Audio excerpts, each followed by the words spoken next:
Dengan mempelajari Sirah Nabawiyah, maka makin menambah kecintaan kepadanya.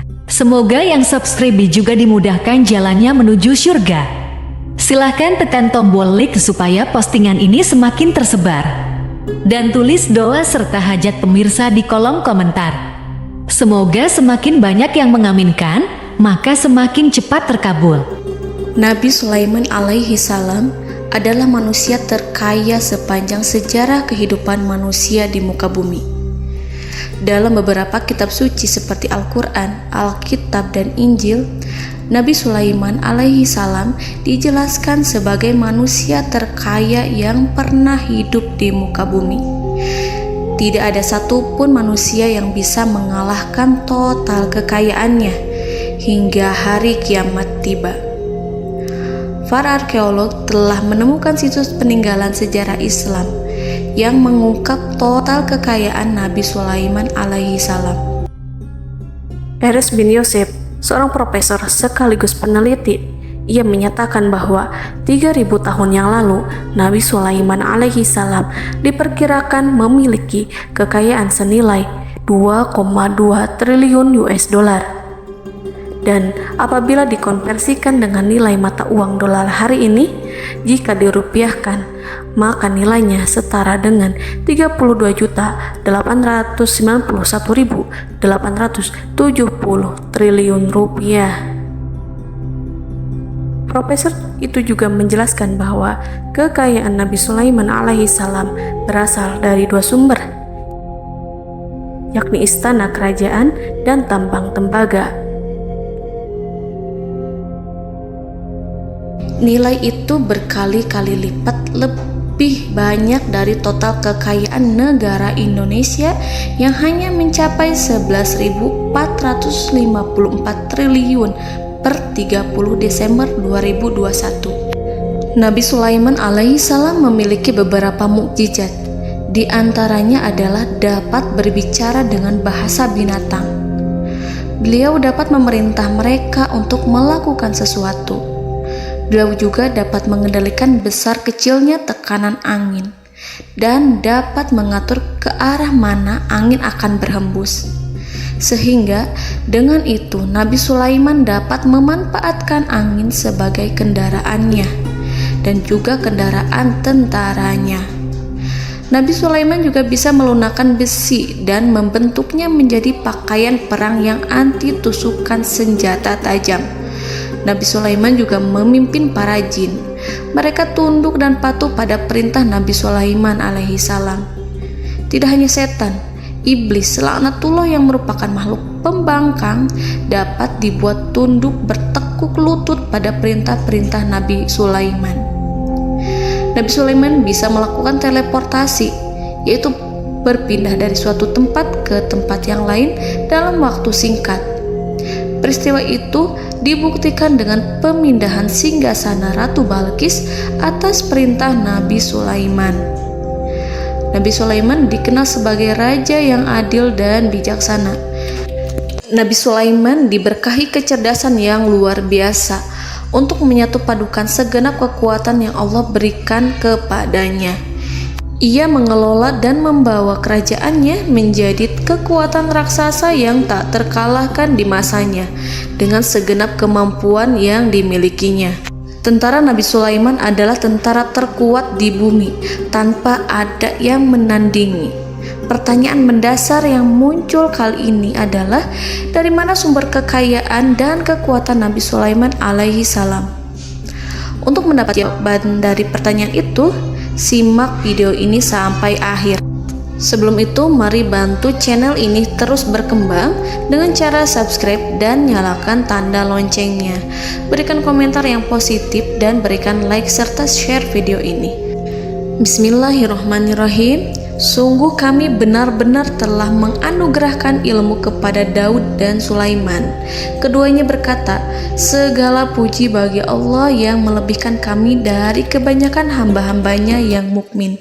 Sulaiman telah mewarisi Daud dan dia berkata, "Wahai manusia, kami telah diajari untuk memahami bahasa burung dan kami dianugerahi segala sesuatu.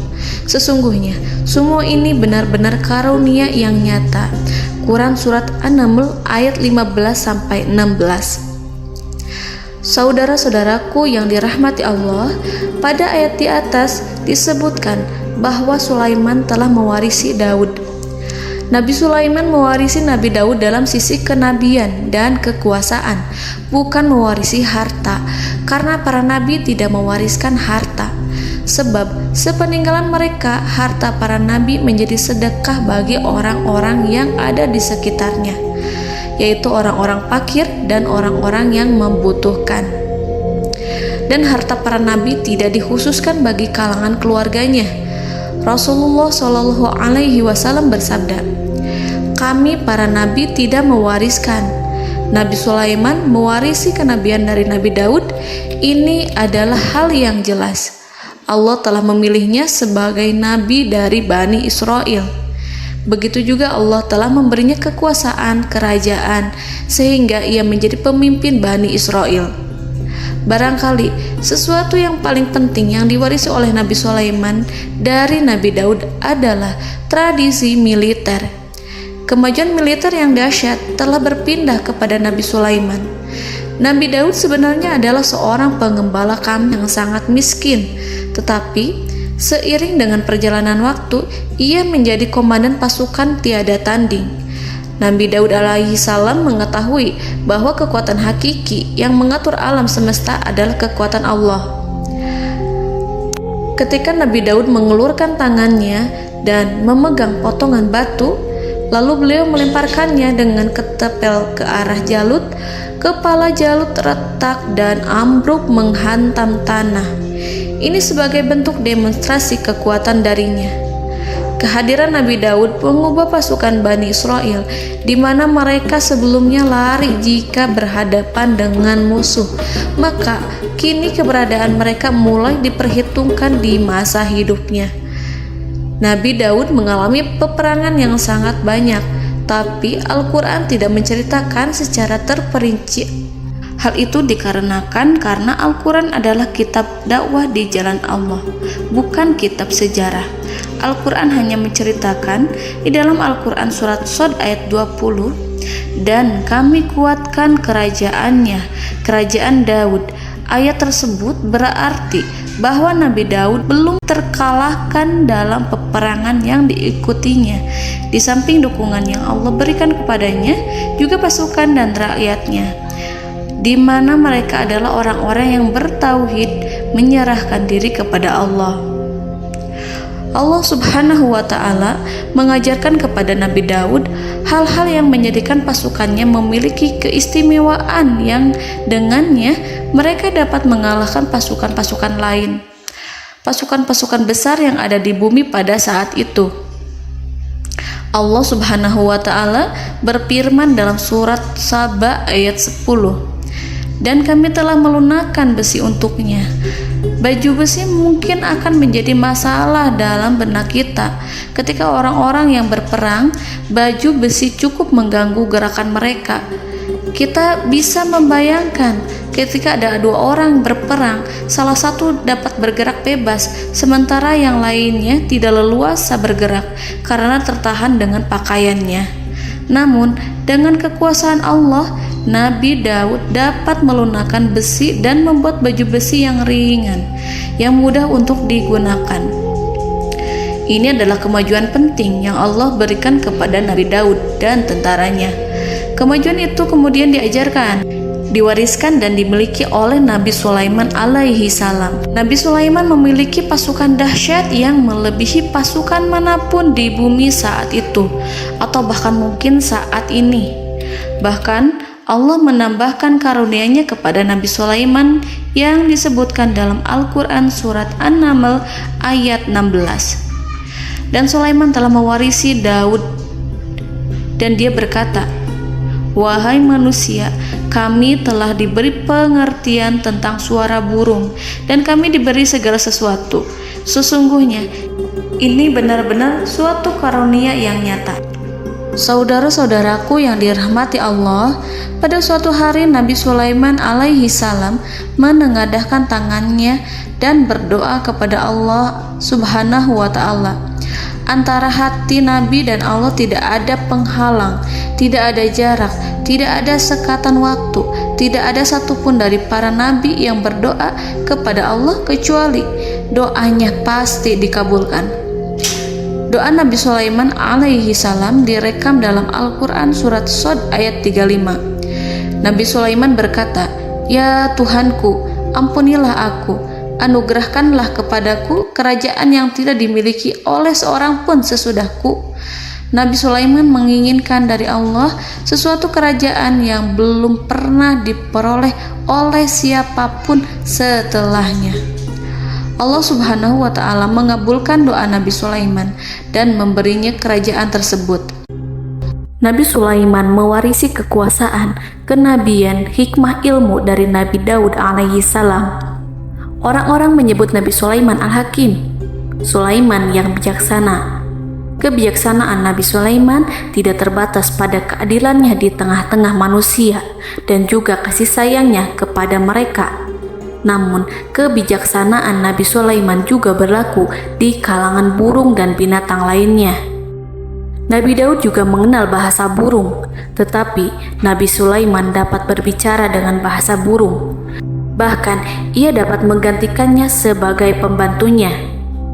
Ketika Nabi Daud bertasbih di gunung, burung-burung serta binatang buas ikut bertasbih bersamanya. Bahkan angin pun berhenti untuk mendengarkan tasbih itu. Sedangkan Nabi Sulaiman alaihi salam, Allah Subhanahu wa ta'ala memberinya karunia lebih dari itu, di mana binatang-binatang buas tunduk padanya, begitu juga angin dan burung. Saudara-saudaraku yang dirahmati Allah, Nabi Sulaiman alaihi salam mampu mendengarkan bisikan semut yang berbicara kepada sesama mereka. Bahkan ia mampu memerintahkan semut tersebut sehingga semut itu menjadi taat pada perintahnya. Pasukan Nabi Sulaiman memiliki kekuatan yang sangat dahsyat. Belum pernah ada di dunia ini satu pasukan pun yang memiliki kekuatan seperti itu. Kekuatan Nabi Sulaiman berasal dari beberapa kombinasi yang sangat mengagumkan, sehingga karenanya ia tidak dapat tertandingi. Kekuatan itu terdiri dari manusia, binatang-binatang, jin, dan lain sebagainya. Kita mengetahui bahwa jin adalah makhluk Allah dan manusia tidak mampu melihatnya atau menghadirkannya atau meminta pertolongan kepadanya. Sedangkan Nabi Sulaiman telah diberi Allah suatu kemampuan untuk menundukkan jin, mempekerjakan mereka sebagai tentara di tengah-tengah peperangan.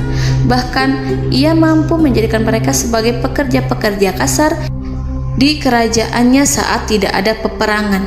Oleh sebab itu, ketika ada pasukan lain yang mencoba melawan pasukan Nabi Sulaiman, mustahil mereka akan mendapatkan kemenangan.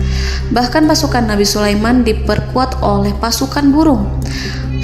Burung di pasukan Nabi Sulaiman memerankan tugas penting, yaitu menjadi agen intelijen.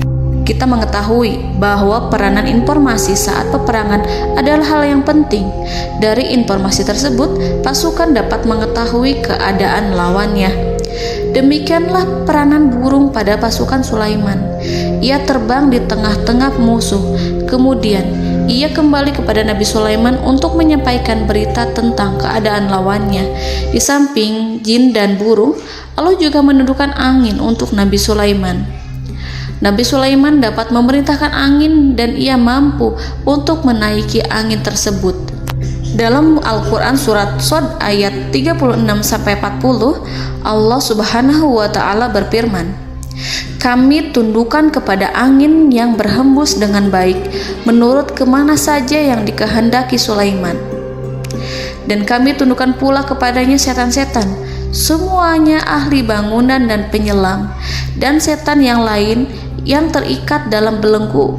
Inilah anugerah kami, maka berikanlah kepada orang lain atau tahanlah untuk dirimu tanpa perhitungan, dan sesungguhnya dia mempunyai kedudukan yang dekat pada sisi kami dan tempat kembali yang baik." Saudara-saudaraku yang dirahmati Allah, Allah Subhanahu wa Ta'ala juga memberikan kemampuan yang tak seorang pun dari para nabi mendapatkannya, yaitu kemampuan untuk memerintah setan. Setan adalah salah satu bagian dari jin. Ia adalah kelompok yang celaka dari bangsa jin. Kelompok ini sebenarnya tidak mampu dikuasai oleh manusia. Bahkan jin yang soleh tidak dapat mengatur setan. Adapun Nabi Sulaiman, Allah telah memberinya kekuasaan untuk menundukkan setan dan mempekerjakannya, bahkan mengikatnya dengan rantai serta menghukumnya jika ia menentang pada perintahnya. Setan membangun untuk Sulaiman istana-istana, patung-patung dan alat-alat perang. Bahkan setan-setan itu menyelam ke dasar lautan untuk mengeluarkan permata dan yakut untuk Sulaiman. Jika di antara setan yang menentang perintahnya, maka Nabi Sulaiman alaihi salam mengikatnya dengan rantai. Ini semua menunjukkan kekayaan Nabi Sulaiman dan kekuasaannya, di mana ia mampu mengatur banyak makhluk di bumi ini. Tentu saja, kemampuan itu semua adalah atas izin dari Allah Subhanahu wa Ta'ala sebagai mukjizat darinya. Allah Subhanahu wa Ta'ala berfirman dalam Al-Quran surat Saba ayat 12, dan sebagian dari jin adalah yang bekerja di hadapannya di bawah kekuasaannya dengan izin Tuhannya, dan siapa yang menyimpang di antara mereka dari perintah kami, maka kami rasakan kepadanya azab neraka yang apinya menyala-nyala. Para jin itu membuat untuk Sulaiman apa yang dikehendakinya, dari gedung-gedung yang tinggi, patung-patung, dan piring-piring yang besarnya seperti kolam, atau periuk yang tetap berada di atas tungku. Saudara-saudaraku yang dirahmati Allah, Nabi Sulaiman yang bijaksana adalah penguasa yang tak tertandingi di muka bumi. Meskipun memperoleh nikmat-nikmat khusus yang agung itu yang Allah berikan kepada Sulaiman, beliau tetap menunjukkan dirinya sebagai manusia yang paling banyak berzikir kepada Allah dan manusia yang paling banyak bersyukur di zamannya. Saudara-saudaraku yang dirahmati Allah, sebagaimana Allah Subhanahu wa Ta'ala memberikan nikmat kepada ayahnya Nabi Daud alaihi salam, di mana ia mampu melunakkan besi, dan Allah mengajarinya bagaimana cara mencairkan besi, maka Nabi Sulaiman alaihi salam dapat memanfaatkan tembaga yang cair untuk peperangan. Dan juga di saat perdamaian, pada saat peperangan, beliau mencampur tembaga dengan besi dan menjadikannya perunggu. Mereka menggunakan senjata-senjata perunggu dalam peperangan seperti pedang, baju besi, dan juga pisau. Senjata-senjata ini adalah senjata yang paling kuat pada saat itu. Sedangkan di saat damai, tembaga digunakan untuk membuat bangunan, perhiasan, dan sebagainya. Meskipun Nabi Sulaiman mendapatkan nikmat yang besar dan karunia yang khusus, Allah Subhanahu wa Ta'ala mengujinya dengan suatu ujian yang dahsyat. Ujian yang akan selalu datang kepada seorang hamba yang soleh. Ketika hamba itu mendapatkan kedudukan besar, maka ujiannya pun menjadi besar. Allah Subhanahu wa Ta'ala menguji Nabi Sulaiman dengan penyakit. Diceritakan oleh Fahru Roji, Nabi Sulaiman diuji dengan suatu penyakit yang keras, di mana kedokteran saat itu tidak dapat dan tidak mampu mengatasinya. Sakitnya Nabi Sulaiman sangat keras sehingga para dokter dari kalangan manusia ataupun jin tidak mampu menghilangkan penyakit itu. Lalu burung-burung menghadirkan rumput-rumput yang dianggapnya sebagai obat, tetapi Nabi Sulaiman tak kunjung sembuh. Semakin hari penyakit Nabi Sulaiman semakin menjadi-jadi, sehingga ketika Nabi Sulaiman duduk di atas kursi, ia duduk bagaikan tubuh tanpa roh. Seakan-akan ia mati karena saking keras penyakit yang dideritanya. Sakit yang diderita oleh Nabi Sulaiman alaihi salam berlangsung sangat lama. Namun Nabi Sulaiman tidak henti-hentinya berzikir kepada Allah dan meminta kesembuhan kepadanya, serta selalu beristighfar dan mengungkapkan rasa cinta kepadanya. Selesailah ujian Allah terhadap hambanya Nabi Sulaiman. Beliau pun sembuh Nabi Sulaiman merasakan kembali kesehatannya setelah ia mengetahui segala kejayaan dan segala kekuasaan serta segala kebesarannya tidak lagi mampu menghilangkan penyakit yang dideritanya kecuali jika Allah menghendaki. Saudara-saudaraku yang dirahmati Allah, Nabi Sulaiman telah membangun tempat ibadah, tempat sujud, sehingga manusia menyembah Allah di dalamnya. Orang-orang yang membangunnya berjumlah puluhan ribu orang. Tentu setiap kelompok dari mereka memiliki pekerjaan masing-masing. Di antara mereka ada yang mencairkan tembaga, di antara mereka ada yang tukang pahat, ada yang tukang ukir, ada yang membelah batu, ada yang memotong kayu, ada yang mendatangkan rumput-rumput dari Libanon, ada yang mendatangkan emas dan menjadikannya lempengan-lempengan yang mengkilat untuk menutupi kayu serta untuk melapisi dinding-dinding. Bahkan golongan jin pun membantu membangun tempat tersebut, tentu dengan perintah dan bimbingan Nabi Sulaiman. Mereka membuat patung-patung yang besar, membuat bejana yang besar untuk tempat makan para tentara dan pekerja, yaitu bejana seperti gunung. Karena saking berat dan besarnya, mereka juga membuat tempat-tempat minum yang besarnya seperti kolam. Nabi Sulaiman mengawasi para pekerjanya dan juga mengurusi masyarakatnya, di mana beliau mengenali problem mereka dan berusaha memecahkannya. Beliau juga mengawasi pasukan dari kalangan binatang dan burung. Beliau mengetahui apabila ada satu di antara mereka yang tidak datang, kemana ia pergi serta mengapa ia pergi. Nabi Sulaiman menguasai pengetahuan itu semua. Nabi Sulaiman bukan hanya mengetahui problem tentara-tentaranya dari kalangan manusia ataupun tentaranya dari kalangan burung, namun ia juga menunjukkan kasih sayang terhadap semut, di mana beliau mendengar bisikannya dan tidak suka untuk menginjaknya. Nabi Sulaiman selalu menundukkan kepalanya ke bumi sebagai bentuk rasa rendah diri dan syukur kepada Allah. Pada suatu hari, Nabi Sulaiman alaihi salam berjalan di depan tentaranya dan tiba-tiba ia mendengar suara semut yang berkata kepada temannya dari kalangan semut. Hal itu terekam dalam Al-Quran surat An-Naml ayat 18-19.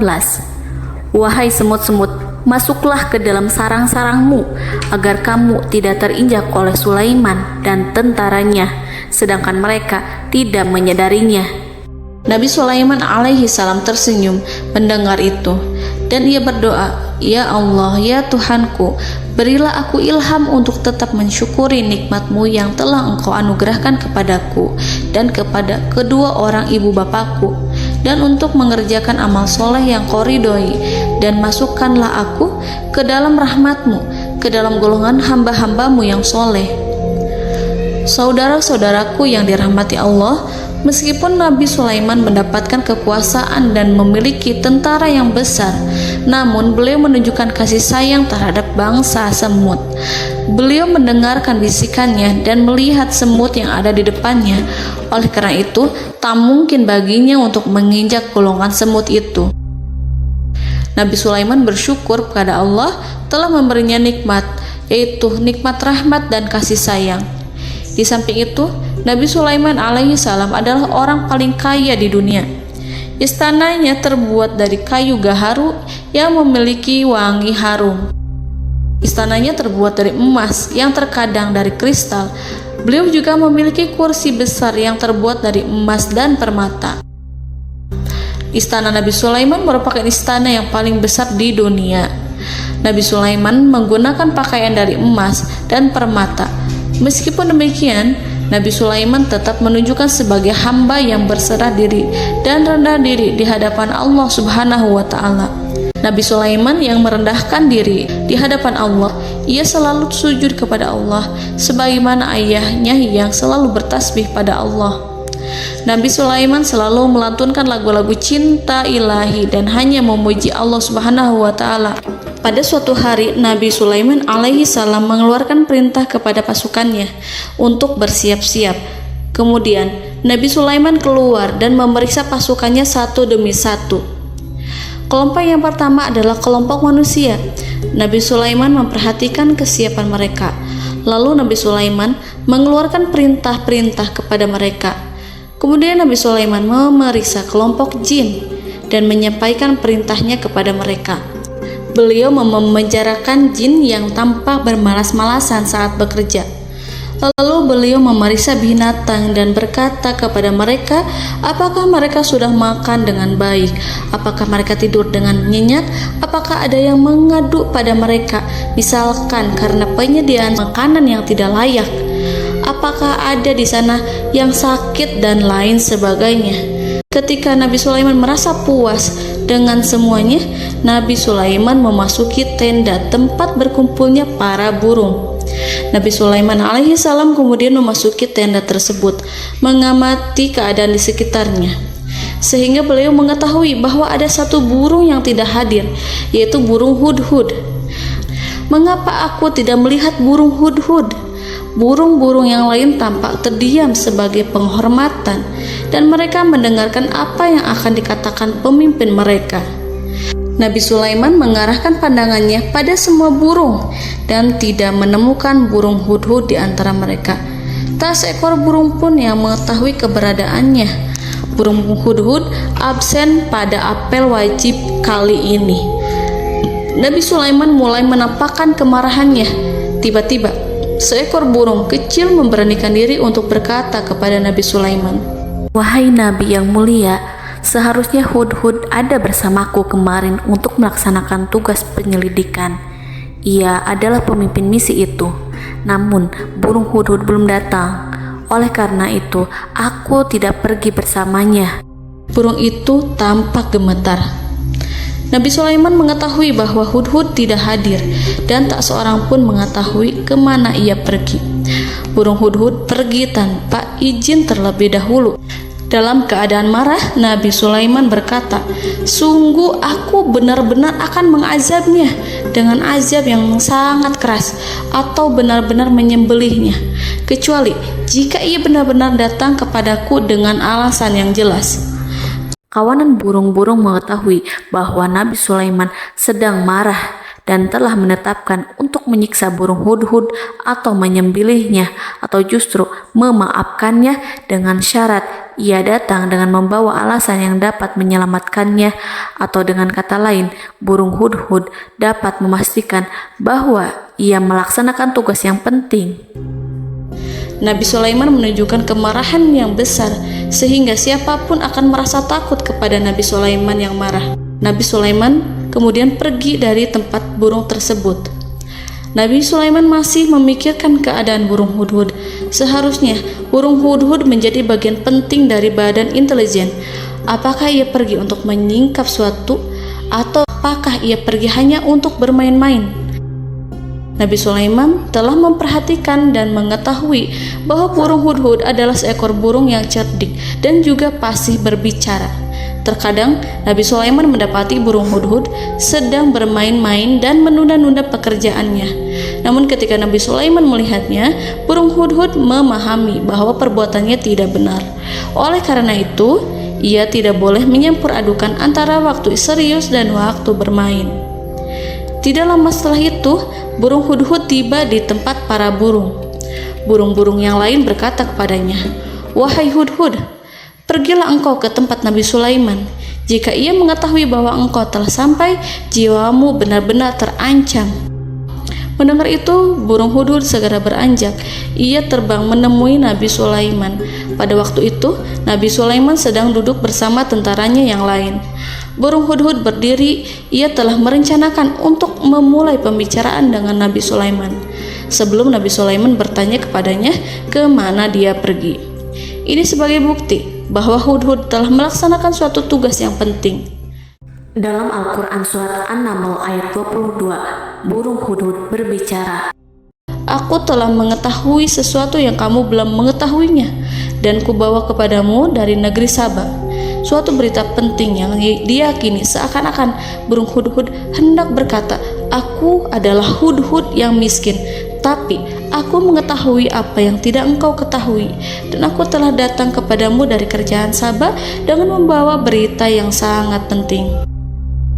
Nabi Sulaiman tampak terdiam menunggu hudhud menyelesaikan kisahnya. Dalam surat An-Naml ayat 23-24, burung hudhud berkata, Sesungguhnya aku menjumpai seorang wanita yang memerintah mereka. Dia dianugerahi segala sesuatu serta mempunyai singgasana yang besar. Aku mendapati dia dan kaumnya menyembah matahari selain Allah, dan setan-setan telah menjadikan mereka memandang indah perbuatan-perbuatan mereka, lalu menghalangi mereka dari jalan Allah, sehingga mereka tidak mendapat petunjuk. Burung hudhud diam. Nabi Sulaiman merasa bahwa hudhud menunjukkan kepasihan lisannya. Nabi Sulaiman berkata dalam Quran surat An-Naml ayat 27 sambil menunjukkan senyum manisnya. Nabi Sulaiman berkata, "Akan kami lihat apakah kamu benar wahai hudhud, ataukah kamu termasuk orang-orang yang berdusta." Seakan-akan burung hudhud ingin mengatakan, "Aku tidak berbohong, wahai Nabi yang mulia." Namun diamnya Sulaiman membuat takut sehingga burung hudhud terdiam. Nabi Sulaiman terdiam karena berpikir, lalu ia memutuskan sesuatu setelah itu. Beliau melihat kepada lainnya dan meminta secari kertas. Nabi Sulaiman menulis surat singkat dan menyerahkannya kepada hudhud, serta memerintahkan kepadanya seperti yang dikatakan dalam Quran surat An-Naml ayat 28. "Pergilah dengan membawa suratku ini, lalu jatuhkanlah kepada mereka, kemudian berpalinglah dari mereka, lalu perhatikanlah apa yang mereka bicarakan." Al-Quranul Karim hanya menceritakan dalam Quran surat An-Naml bagaimana perginya hudhud dan bagaimana ia menyerahkan surat itu. Lalu Al-Quran langsung menyebut keadaan kerajaan Balqis yang saat itu sedang membaca surat di depan para pembesar kerajaan dan para menterinya. Dalam Al-Quran surat An-Naml ayat 29-31 berkatalah Balqis, "Wahai pembesar-pembesar, sesungguhnya telah dijatuhkan kepadaku sebuah surat yang mulia.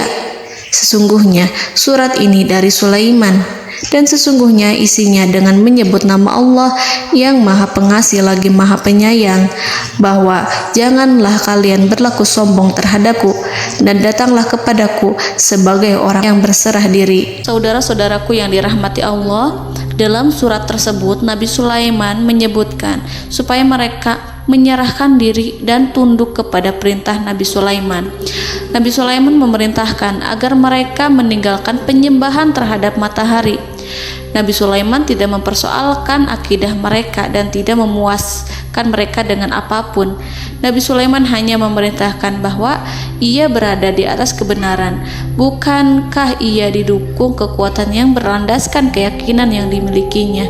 Nabi Sulaiman hanya memerintahkan mereka agar tunduk dan patuh kepadanya. Ratu Sabak menyampaikan surat tersebut di tengah-tengah kaumnya. Dalam Quran surat An-Naml ayat 32 dijelaskan, "Dan berkatalah Balqis, wahai para pembesar, berilah aku pertimbangan dalam urusanku ini. Aku tidak pernah memutuskan sesuatu persoalan sebelum kamu berada dalam majelisku." Saudara-saudaraku yang dirahmati Allah, para pembesar istana Balqis menentang surat tersebut.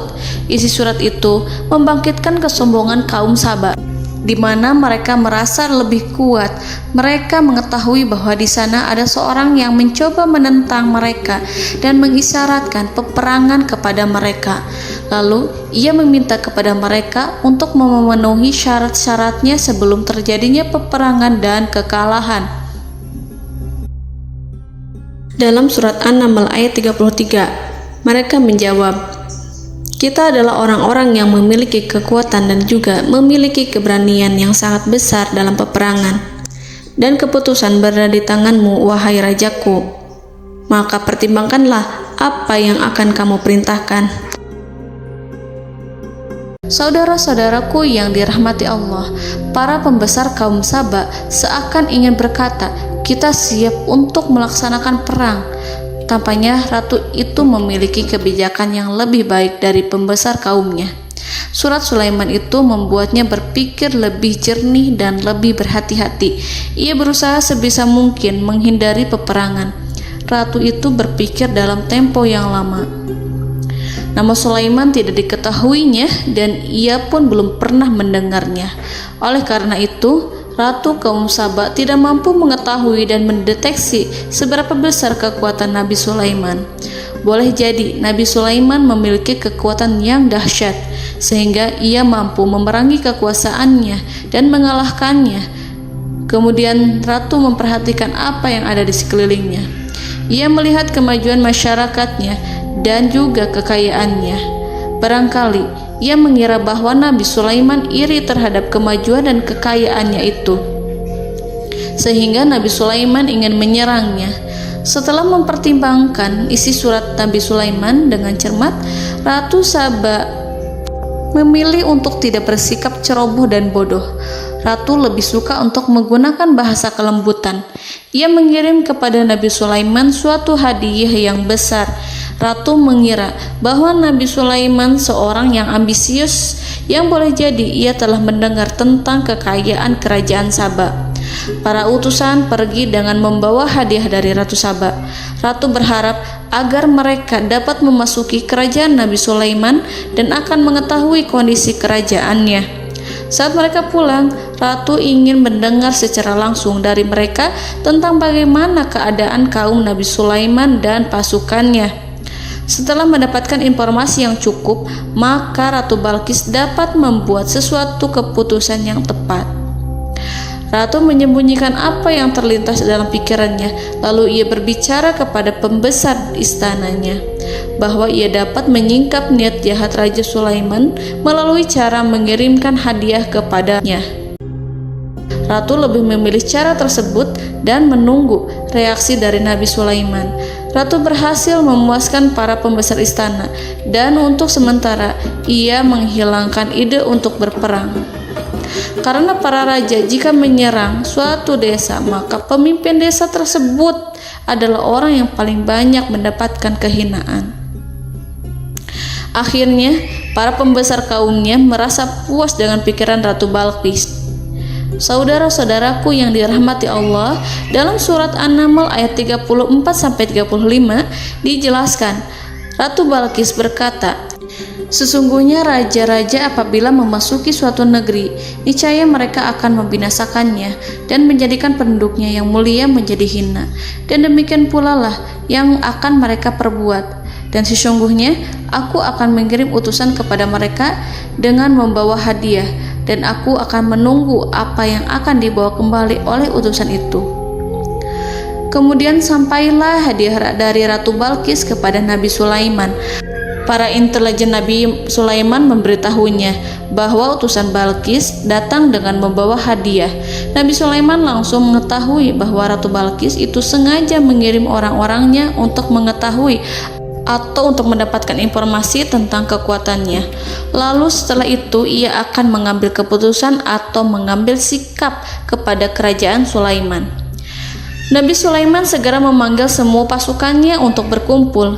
Utusan Balqis segera memasuki istana Nabi yang dipenuhi dengan pasukan yang besar bersenjata. Melihat itu, utusan Ratu Balqis tercengang dan terkejut ketika mereka melihat kekayaan yang mereka bawa tidak ada apa-apanya dibandingkan dengan kerajaan Nabi Sulaiman. Hadiah mereka tampak tidak berarti. Emas yang mereka bawa tampak tidak memiliki makna saat mereka memasuki istana Nabi Sulaiman yang terbuat dari kayu-kayu pohon gaharu yang mengeluarkan bau yang harum serta dihiasi dengan emas permata. Para utusan Ratu Balqis berdiri bersama Nabi Sulaiman dan menyaksikan bagaimana Nabi Sulaiman mengendalikan pasukannya. Kemudian mereka mulai berpikir tentang kekuatan dan kualitas pasukan Nabi Sulaiman. Betapa kagetnya mereka ketika melihat di tengah-tengah pasukan itu terdapat singa, burung, dan tentara dari kalangan manusia yang mampu terbang. Mereka pun sadar bahwa mereka di hadapan pasukan yang tiada tandingannya. Selesailah demonstrasi pasukan Nabi Sulaiman. Kemudian para utusan ratu dipersilahkan maju ke tempat hidangan makanan. Para utusan itu sangat terkejut ketika melihat berbagai macam makanan dari penjuru dunia ada di depannya. Dan di antara makanan itu terdapat pula makanan yang biasa ditemukan di negeri mereka. Tetapi mereka melihat bahwa makanan itu memiliki rasa yang lebih istimewa. Selain itu, piring-piring yang ada di depan mereka terbuat dari emas dan mereka dilayani oleh laki-laki yang berhias dengan emas. Di meja makan itu terdapat burung, ikan laut, dan berbagai macam daging yang mereka tidak mampu lagi membedakan daging apa itu. Nabi Sulaiman tidak makan bersama mereka, tapi beliau makan dengan menggunakan piring yang terbuat dari kayu. Beliau memakan roti yang kering yang dicampur dengan minyak. Inilah makanan yang dipilih Nabi Sulaiman. Makan bersama mereka dalam keadaan diam, mereka merasa kehadiran Nabi Sulaiman menciptakan suatu wibawa yang luar biasa. Selesai perjamuan itu, lalu dengan sangat malu mereka menyerahkan hadiah dari Ratu Balqis kepada Nabi Sulaiman. Hadiah itu berupa emas yang bagi mereka hadiah itu sangat bernilai tinggi. Tapi di sini hadiah itu tampak kecil di hadapan kekayaan-kekayaan Nabi Sulaiman yang sangat mengagumkan. Nabi Sulaiman memperhatikan hadiah dari Ratu Balqis itu dan berkata dalam Quran surat An-Naml ayat 36, "Maka apa yang diberikan Allah kepadaku lebih baik daripada apa yang diberikannya kepadamu, tetapi kamu merasa bangga dengan hadiahmu." Saudara-saudaraku, Raja Sulaiman menyingkap dengan kata-katanya yang singkat itu penolakannya terhadap hadiah mereka. Ia memberitahu utusan itu bahwa ia tidak menerima hadiah tersebut. Ia tidak merasa puas dengan hadiah itu. Yang membuatnya puas hanyalah, "Janganlah kalian berlaku sombong terhadapku dan datanglah kepadaku sebagai orang-orang yang berserah diri." Lalu Nabi Sulaiman berkata kepada mereka dengan pelan. Hal itu diabadikan dalam Al-Quran surat An-Naml ayat 37. "Kembalilah kepada mereka. Sungguh kami akan mendatangi mereka dengan bala tentara yang mereka tidak kuasa melawannya. Dan pasti kami akan mengusir mereka dari negara itu, yaitu negeri Saba, dengan terhina. Dan mereka akan menjadi tawanan-tawanan yang hina." Saudara-saudaraku yang dirahmati Allah, Nabi Sulaiman kemudian meninggalkan para utusan ratu setelah terlebih dahulu mengancam mereka. Para utusan itu berharap agar Nabi Sulaiman mau menunggu kunjungan Ratu Balqis yang akan membawa misi perdamaian. Akhirnya, sampailah para utusan Ratu Balqis ke negeri Saba. Mereka segera menuju istana sang ratu. Mereka memberitahu bahwa negeri mereka ada di ujung tanduk. Mereka menceritakan kepada ratu tentang kekuatan Nabi Sulaiman dan tidak mungkin bagi mereka mampu melawannya. Mereka meyakinkan Ratu Balqis bahwa ia harus mengunjunginya dan melihat sendiri bagaimana kebesaran kerajaan Nabi Sulaiman. Kemudian Ratu Balqis menyiapkan dirinya untuk pergi menuju kerajaan Nabi Sulaiman. Nabi Sulaiman duduk di kursi kerajaan di tengah-tengah para pembesarnya dan para menterinya, serta para komandan pasukannya. Beliau berpikir tentang sosok Balqis. Nabi Sulaiman mengetahui bahwa Balqis menuju tempatnya. Balqis dikelilingi rasa takut. Nabi Sulaiman berpikir sejenak tentang bagaimana matahari disembah. Ia memikirkan bagaimana informasi yang diterima oleh intelijennya tentang kemajuan kerajaan Balqis dalam bidang kesenian dan ilmu pengetahuan. Nabi Sulaiman bertanya kepada dirinya sendiri, apakah kemajuan menjadi penghalang untuk mengetahui kebenaran? Apakah ratu itu senang dengan kekuatan yang dicapainya? Dan ia membayangkan bahwa kekuatannya adalah segalanya. Dengan kemajuan yang dimilikinya, Nabi Sulaiman ingin membuat kejutan agar ratu mengetahui bahwa Islam yang diyakini oleh Nabi Sulaiman adalah satu-satunya yang mampu mendatangkan kemajuan dan kekuatan yang hakiki, sehingga ia dapat membandingkan antara keyakinannya dalam menyembah matahari beserta kemajuan yang dicapainya dengan keyakinan Nabi Sulaiman beserta kemajuan yang diraihnya. Saudara-saudaraku yang dirahmati Allah, para mata-mata Nabi Sulaiman telah memberitahunya bahwa hal yang sangat disegani dan dikagumi oleh kaum Balqis adalah kerajaan Saba, yaitu singgasana Ratu Balqis. Singgasana itu terbuat dari emas dan batu delima. Singgasana tersebut dijaga oleh penjaga yang sangat disiplin, di mana mereka tidak pernah lalai sedikit pun. Oleh karena itu, sangat tepat apabila Nabi Sulaiman menghadirkan singgasananya di sini, di kerajaannya.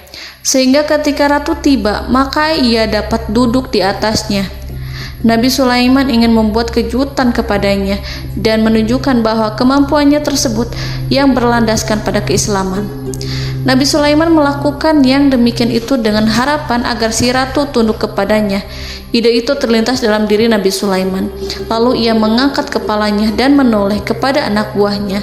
Hal itu diabadikan dalam Quran Surat An-Naml ayat 38. Wahai para pembesar, siapakah di antara kamu sekalian yang sanggup membawa singgasananya kepadaku sebelum mereka datang kepadaku sebagai orang-orang yang berserah diri? Saudara-saudaraku, perhatikanlah ungkapan pikiran Nabi Sulaiman tersebut. Semua pemikirannya berkisar tentang keislaman para penyembah matahari, tentang bagaimana beliau dapat memberikan petunjuk kepada mereka di jalan Allah. Yang pertama menjawab pertanyaan Nabi Sulaiman adalah jin Ifrit. Dalam Quran Surat An-Naml ayat 39, berkatalah Ifrit yang cerdik dari golongan jin, "Aku akan datang kepadamu dengan membawa singgasana itu sebelum kamu berdiri dari tempat dudukmu. Sesungguhnya aku benar-benar kuat untuk membawanya, lagi dapat dipercaya." Nabi Sulaiman berdiri dari tempat duduknya. Setelah 1 jam atau 2 jam, jin itu berjanji kepadanya untuk menghadirkan singgasana Balkis. Sebelum itu, istana Nabi Sulaiman di Palestina, sedangkan istana Balkis terletak di Yaman. Antara singgasana tersebut dengan singgasana Nabi Sulaiman berjarak lebih dari ribuan mil. Barangkali pesawat yang cepat sekalipun yang kita kenal hari ini tidak akan mampu membawa dan mendatangkan istana itu dalam waktu 1 jam. Tetapi masalahnya di sini, berhubung dengan kekuatan jin yang serba misterius, Nabi Sulaiman tidak mengomentari sedikit pun terhadap apa yang dikatakan oleh Ifrit. Nabi Sulaiman tampak menunggu tanggapan lain yang mampu menghadirkan singgasana Balkis yang lebih cepat dari jin Ifrit. Nabi Sulaiman menoleh kepada seorang yang di sana, yang duduk di atas naungan. Hal itu diceritakan dalam Al-Quran Surat An-Naml ayat 40. Berkatalah seseorang yang mempunyai ilmu dari Alkitab, "Aku akan membawa singgasana itu kepadamu sebelum matamu berkedip." Maka tatkala Sulaiman melihat singgasana itu terletak di hadapannya, ia pun berkata, "Ini termasuk karunia Tuhanku untuk menguji aku, apakah aku akan bersyukur atau mengingkari nikmatnya. Dan barang siapa yang bersyukur, maka sesungguhnya dia bersyukur untuk kebaikan dirinya sendiri. Dan barang siapa yang ingkar, maka sesungguhnya Tuhanku maha kaya lagi maha mulia." Saudara-saudaraku, belum lama seseorang yang mempunyai ilmu dari Alkitab menyatakan kalimatnya, sehingga singgasana itu tiba-tiba ada di depan Nabi Sulaiman, yang mampu menghadirkan singgasana itu lebih cepat dari kedipan mata. Al-Quranul Karim tidak menyingkap kepribadian seseorang yang menghadirkan singgasana itu. Al-Quran hanya menggarisi bahwa orang itu mempunyai ilmu dari Alkitab. Al-Quran tidak menjelaskan kepada kita apakah ia seorang malaikat ataukah manusia ataukah jin. Al-Quran sengaja tidak menyingkap hakikat kitab yang dimaksud. Saudara-saudaraku yang dirahmati Allah, setelah melihat singgasana itu, Nabi Sulaiman bersyukur kepada Allah. Ia mulai memperhatikan singgasana sang ratu. Singgasana tersebut merupakan simbol pembangunan dan juga kemajuan, tetapi nampaknya ia hanya sesuatu yang biasa saja jika dibandingkan dengan kekuasaan dan kebesaran ciptaan yang dibuat oleh manusia dan jin di kalangan istana Nabi Sulaiman. Nabi Sulaiman memikirkan dalam tempo yang sangat lama singgasana Ratu Balkis itu. Kemudian beliau memerintahkan agar singgasana itu diperbaiki, sehingga saat Ratu Balkis datang, dia akan mengujinya. Apakah Ratu Balkis dapat mengenali singgasananya ataukah tidak? Dalam Al-Quran Surat An-Naml ayat 41, Nabi Sulaiman berkata, "Ubahlah baginya singgasananya, maka kita akan melihat apakah dia mengenal ataukah dia termasuk orang-orang yang tidak mengenalnya." Saudara-saudaraku yang dirahmati Allah, Nabi Sulaiman memerintahkan agar dibangun istana yang akan digunakan untuk menyambut Ratu Balkis. Nabi Sulaiman memilih tempat di laut, dan ia memerintahkan agar dibangun suatu istana di mana sebagian besarnya terdiri dari air laut. Nabi Sulaiman memerintahkan agar lantainya itu terbuat dari kaca yang tebal dan kuat, sehingga orang-orang yang berjalan di atas istana itu akan dapat melihat di bawahnya ada ikan-ikan berwarna-warni yang berenang-renang. Dan mereka akan melihat rumput-rumput laut yang bergerak-gerak. Akhirnya, selesailah pembangunan istana itu. Saking bersihnya kaca lantainya, sehingga tampak di sana tidak ada kaca. Burung hudhud memberitahu Nabi Sulaiman bahwa Balkis telah sampai dekat kerajaannya. Kemudian Ratu Balkis datang. Al-Quran tidak menyebutkan keadaan Nabi Sulaiman saat menyambut Balkis, namun Al-Quran menunjukkan dua sikap Ratu Balkis. Yang pertama, bagaimana sikap Balkis ketika pertama kali melihat singgasananya yang datang mendahuluinya, padahal ia telah meninggalkan pengawalannya untuk tetap setia menjaga singgasananya itu. Keadaan kedua adalah keadaan di depan istana yang dibangun untuk penyambutan Balkis. Istana itu penuh dengan permata yang berenang-renang di bawahnya ikan-ikan. Dalam Quran Surat An-Naml ayat 42 dijelaskan, dan ketika Balkis datang, ditanyakanlah kepadanya, serupa inikah singgasanamu? Balkis menjawab, seakan-akan singgasana ini adalah singgasanaku. Kami telah diberi pengetahuan sebelumnya, dan kami adalah orang-orang yang berserah diri. Saudara-saudaraku, pada dialek di atas, Balkis melihat singgasananya dan ia tercengang saat mengetahui bahwa itu adalah singgasana miliknya. Namun kemudian ia mulai ragu karena melihat tidak sepenuhnya itu singgasana miliknya. Jika itu benar-benar miliknya, lalu bagaimana ia datang mendahuluinya? Dan bila bukan singgasananya, maka bagaimana Sulaiman dapat meniru sepersis dan seteliti itu? Padahal Sulaiman tidak pernah sekalipun ke kerajaannya. Nabi Sulaiman berkata saat melihat Balkis mengamati singgasananya, apakah ini singgasanamu? Balkis terlihat sangat kebingungan, namun setelah itu ia menjawab, sepertinya benar. Nabi Sulaiman berkata, kami telah diberi ilmu sebelumnya dan kami sebagai orang-orang muslim. Saudaraku yang dirahmati Allah, melalui pertanyaan Nabi Sulaiman ingin mengisyaratkan kepada Balkis agar ia membandingkan antara keyakinannya beserta ilmu yang dicapainya dengan keyakinan Nabi Sulaiman yang muslim beserta pengetahuan yang telah diraihnya. Penyembahan terhadap matahari dan pencapaian ilmu yang dicapai oleh Ratu Balkis tanpa tidak ada apa-apanya dibandingkan dengan ilmu Nabi Sulaiman dan keislaman. Nabi Sulaiman telah mendahuluinya dalam bidang ilmu karena keislamannya. Karena itu, sangat mudah baginya untuk mengungguli Balkis dalam ilmu-ilmu yang lainnya. Demikianlah yang disyaratkan dalam pertanyaan Nabi Sulaiman kepada Ratu Balkis. Ratu Saba itu mengetahui bahwa ini adalah singgasananya, di mana singgasana itu datang lebih dahulu daripada dirinya. Beberapa bagian darinya telah diubah saat Balkis masih di perjalanan menuju ke tempat Nabi Sulaiman. Ia berpikir kemampuan apa yang dimiliki Nabi Sulaiman. Ratu Balkis tercengang melihat apa yang disaksikannya, yang berupa buah dari keimanan Nabi Sulaiman dan hubungannya dengan Allah Subhanahu wa Ta'ala. Sebagaimana Balkis juga tercengang ketika melihat kemajuan di bidang ilmu pembangunan, seni, dan ilmu-ilmu yang lainnya. Maka ia tidak lebih kagum lagi saat melihat hubungan yang kuat antara keislaman Nabi Sulaiman dengan ilmunya, serta kemajuan yang diraihnya. Dalam Al-Quran Surat An-Naml ayat 43 dijelaskan, dan apa yang disembahnya selama ini selain Allah mencegahnya untuk melahirkan keislamannya, karena sesungguhnya ia terdahulu termasuk orang-orang yang kafir. Saudara-saudaraku yang dirahmati Allah, berguncanglah dalam benak Balkis ribuan hal ketika melihat keyakinan kaumnya runtuh di hadapan Nabi Sulaiman. Ia menyadari matahari yang disembahnya hanya merupakan ciptaan Allah, dan Allah lah yang menggerakkannya untuk hamba-hambanya. Lalu terbitlah matahari kebenaran dalam dirinya.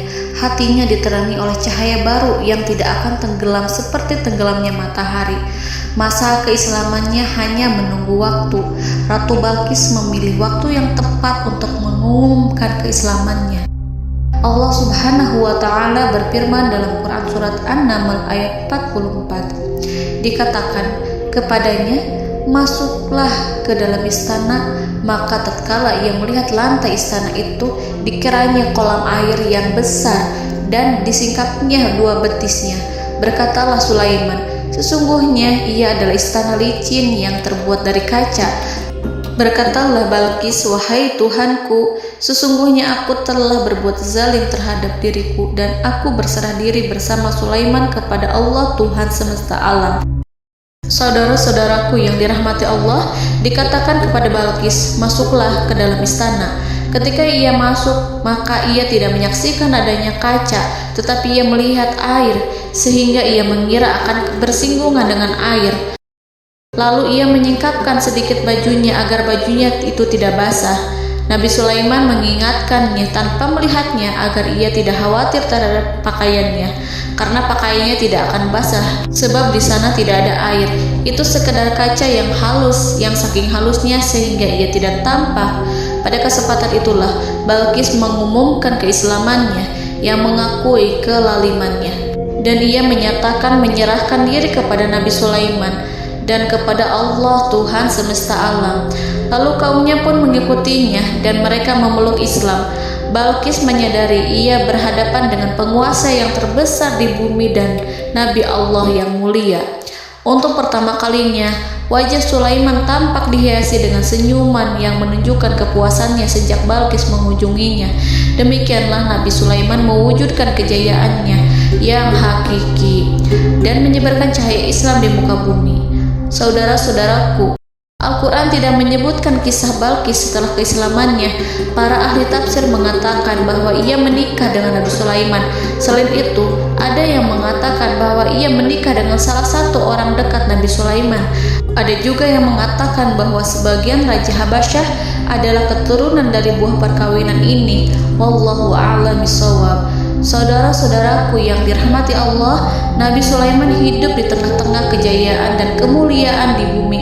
Kemudian Allah menetapkan kematian untuknya, sebagaimana kehidupan Sulaiman berada di puncak kemuliaan dan kejayaan yang penuh dengan keajaiban yang luar biasa, maka kematiannya pun merupakan tanda-tanda kebesaran Allah yang penuh dengan keajaiban. Demikianlah bahwa kematiannya sesuai dengan kehidupannya, sesuai dengan kejayaannya. Allah berfirman tentang kematian Sulaiman di dalam Al-Quran Surat Saba ayat 14. Maka tatkala kami telah menetapkan kematian Nabi Sulaiman, tidak ada yang menunjukkan kepada mereka kematiannya itu kecuali rayap yang memakan tongkatnya. Maka tatkala ia telah tersungkur, tahulah jin bahwa kalau sekiranya mereka mengetahui yang gaib, tentulah mereka tidak akan tetap dalam siksa yang menghinakan. Saudara-saudaraku, kemampuan Nabi Sulaiman untuk menundukkan jin dan mempekerjakan mereka serta hubungan mereka dengan semua itu menimbulkan fitnah di tengah-tengah manusia. Dalam hal tertentu, kematian Nabi Sulaiman merupakan batasan jawaban terhadap fitnah ini. Kami tidak mengetahui siapa yang mengklaim bahwa jin mengetahui hal yang gaib, apakah itu setan yang terkutuk atau jin yang bodoh atau manusia yang tertipu. Kami tidak mengetahui siapa yang bertanggung jawab terhadap tersebarnya isu yang keliru ini. Yang kita ketahui adalah bahwa hal tersebut adalah mempengaruhi sebagian manusia dan jin. Barangkali manusia berkata kepada diri mereka, selama jin melakukan perbuatan yang luar biasa ini, maka apa gerangan yang menjadikan mereka tidak mengetahui hal yang gaib itu? Manusia itu lupa bahwa kunci kegaiban berada di tangan Allah. Masalah ilmu gaib tidak akan mampu dikuasai oleh jin dan manusia. Hanya Dia yang mengetahuinya, dan manusia diberitahu hanya sedikit sekali. Saudara-saudaraku yang dirahmati Allah, seakan-akan Allah telah merencanakan bahwa kematian Sulaiman bertujuan untuk menghancurkan pemikiran itu, yaitu pemikiran bahwa jin mengetahui hal-hal yang gaib. Jin bekerja untuk Nabi Sulaiman selama beliau hidup, dan tatkala beliau meninggal, maka tugas mereka menjadi bebas. Nabi Sulaiman meninggal tanpa diketahui oleh jin, sehingga mereka tetap bekerja untuk mereka, tetap mengabdi kepada Sulaiman. Seandainya mereka mengetahui hal yang gaib, niscaya mereka tidak akan meneruskan pekerjaan mereka. Saudara-saudaraku, pada suatu hari Nabi Sulaiman memasuki mihrabnya untuk itikaf ibadah dan beribadah kepada Allah. Tak seorang pun yang berani mengganggu khalwatnya. Mihrab Sulaiman terletak di puncak gunung dan dindingnya terbuat dari permata. Pada suatu hari Nabi Sulaiman duduk bersandar pada tongkatnya dan ia tampak tenggelam dalam tafakur. Beliau berzikir pada Allah hingga rasa kantuk menguasainya. Lalu setelah itu malaikat maut menemuinya. Nabi Sulaiman pun meninggal. Beliau bersandar kepada tongkatnya. Jin melihatnya dan mengira bahwa beliau sedang sholat, sehingga mereka pun terus melanjutkan pekerjaannya. Berlalulah hari demi hari yang panjang. Datanglah rayap, yaitu semut kecil yang memakan kayu. Hewan itu mulai memakan tongkat Nabi Sulaiman. Rayap itu tampak lapar. Sebagian dari tongkat Nabi Sulaiman dimakan beberapa hari oleh rayap itu. Ketika yang dimakannya semakin bertambah, maka tongkat itu pun menjadi rusak dan kemudian jatuh dari tangan Nabi Sulaiman alaihi salam. Tubuh mulia itu kehilangan keseimbangan dan kemudian jatuh terhempas di bumi. Tatkala tubuh suci itu tersungkur, maka manusia segera menuju ke arahnya. Mereka menyadari dan mengetahui bahwa Nabi Sulaiman telah meninggal dalam waktu yang lama. Jin menyadari bahwa mereka tidak mengetahui hal yang gaib, dan manusia pun mengetahui hakikat ini. Seandainya jin mengetahui hal yang gaib, niscaya ia tidak akan meneruskan siksa yang hina. Mereka tidak akan bekerja kepada Sulaiman. Demikianlah Nabi Sulaiman alaihi salam meninggal dalam keadaan duduk dan sholat di mihrabnya. Lalu berita itu tersebar bagaikan api di bumi. Manusia, burung, dan binatang buas mengantarkan jenazah Nabi Sulaiman. Sekawanan burung tampak sedih dan menangis. Semua makhluk bersedih. Akhirnya tak seorang pun mengetahui bahasa burung di bumi. Meninggallah seorang yang memahami pembicaraan burung, binatang-binatang, jin, dan lain sebagainya. Burung-burung itu berkata, betapa beratnya kehidupan di tengah orang-orang yang tidak mengetahui pembicaraan kita. Allahu a'lam.